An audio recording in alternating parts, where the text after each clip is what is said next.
Good morning to all of you. My name is Purva and I study in class 10th. My school name is Vivekananda बालिका विद्या मंदिर inter college जीवन धाम अल्मोड़ा। आज मैं आप सभी के सामने इन्वायरमेंट यानी हमारे पर्यावरण के बारे में कुछ कहना चाहूँगी। जैसा कि हम सभी जानते हैं कि हमारे आसपास के आवरण को पर्यावरण कहते हैं। हमारे पर्यावरण में बहुत से घटक पाए जाते हैं, जैसे जीव जंतु, पेड़ पौधे और जल, वायु, बहुत सी चीज़ें। कुछ घटक ऐसे होते हैं जिन्हें हम अपनी आंखों से देख भी नहीं पाते और कुछ घटक ऐसे होते हैं जिन्हें हम अपनी आंखों से देख तो सकते हैं, परंतु हम उन्हें देखकर भी अनदेखा करते हैं। मनुष्य अपनी आवश्यकताओं को पूरा करने की होड़ में लगा हुआ है। इन कई वर्षों में हमने बहुत तरक्की कर ली है। पहले तो मनुष्य आसमान में दिखती हर चीज़ को एक ग्रह मान लेता था, परंतु अब मनुष्य ने इतनी तरक्की कर ली है कि वह ग्रह है, गैलेक्सी, उल्कापिंड, उपग्रह हैं, इन सब में अंतर करना सीख चुका है। पर इस बात से भी कोई इनकार नहीं कर सकता कि मनुष्य अपनी तरक्की की होड़ में इतना व्यस्त हो गया है कि वो अपने पर्यावरण को होने वाले नुकसान की ओर ध्यान नहीं दे पा रहा है। मनुष्य अपनी आवश्यकताओं को पूरा करने की कोशिश करता है। वो चेष्टा रखता है कि वो ज़्यादा से ज़्यादा विकास कर सके और यह अच्छे भविष्य की कामना है। परंतु बढ़ता हुआ प्रदूषण, ग्रीन हाउस गैसों का बढ़ना, ओजोन परत का क्षय आदि इन घटनाओं से पर्यावरण को बहुत ज़्यादा नुकसान हो रहा है। हम अपने पड़ोसी ग्रहों को देखें तो हम अभी भी प्रयास कर रहे हैं कि हम दूसरे ग्रहों में जाके अपनी बस्ती बसा सकें, अपनी सिविलाइजेशन को आगे बढ़ा सकें।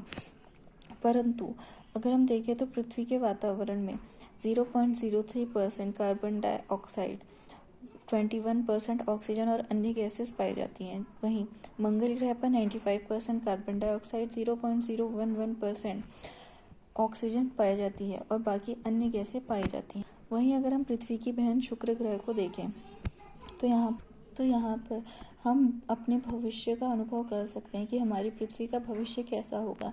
तपती हुई गर्मी, जल की एक भी बूंद नहीं, घना आवरण और वायु में ऑक्सीजन बिल्कुल भी नहीं। इससे हम अपनी पृथ्वी के भविष्य का अनुभव कर सकते हैं। वहाँ जाके हम एकदम नर्क का अनुभव ले सकते हैं। किसी भी ग्रह पर जाना या रहना ये तो बात की बात होती है, परंतु किसी से अपनी ज़रूरतें पूर्ण करने के बाद उसे बंजर बनाकर छोड़ देना क्या उचित होता है?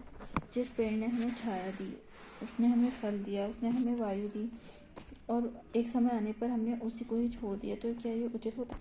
सन 2050 तक हम इतनी तरक्की कर लेंगे कि उस समय तक, जैसे आज के समय में लोगों के पास कपड़े होना एक सामान्य बात हो गई है, उस समय तक लोगों के पास स्मार्टफोन होना एक सामान्य बात बनकर रह जाएगी। लोग इतनी तरक्की कर लेंगे कि आज के समय के लोगों को वो बेवकूफ़ समझेंगे।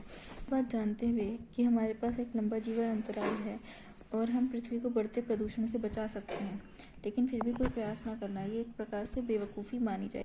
पृथ्वी पर अभी तक 5 बार ऐसी घटनाएं हो चुकी हैं जिनसे पृथ्वी पूरी तरह से तबाह हो गई। एक बार तो डायनासोर की पूरी प्रजाति ही नष्ट हो गई थी। इसके बाद एक 6वीं घटना मानी जा रही है जो इस समय की सबसे बड़ी घटना मानी जाएगी। जो 6वीं घटना है, ये बढ़ते हुए प्रदूषण, ज़्यादा वायु में ग्रीन हाउस गैसों के बढ़ने और ओजोन परत के नष्ट होने पर अवैज्ञानिक किरणों के पृथ्वी पर आ जाने के कारण होगी। इससे पूरी ह्यूमन सिविलाइजेशन खत्म हो जाएगी। बिग बैंग का सिद्धांत, जो सिद्धांत हमें बताता है कि पृथ्वी की उत्पत्ति कैसे हुई, जीवों का जन्म कैसे हुआ, उसके बाद ये जो विनाश होगा ये हमें एक नया सिद्धांत देगा जो होगा पृथ्वी के अंत का सिद्धांत। हमारे सौरमंडल में ऐसे बहुत से ग्रह पाए जाते हैं, जैसे कुछ गैस जायंट होते हैं, कुछ ड्वार्फ प्लैनेट होते हैं, कुछ एक ही जगह पे लॉक होते हैं, कहीं बहुत गर्म, कहीं बहुत ज़्यादा ठंडा। पर उसके बाद भी हमारी पृथ्वी को ऐसा वरदान प्राप्त है कि यहाँ जीवन की उत्पत्ति हुई।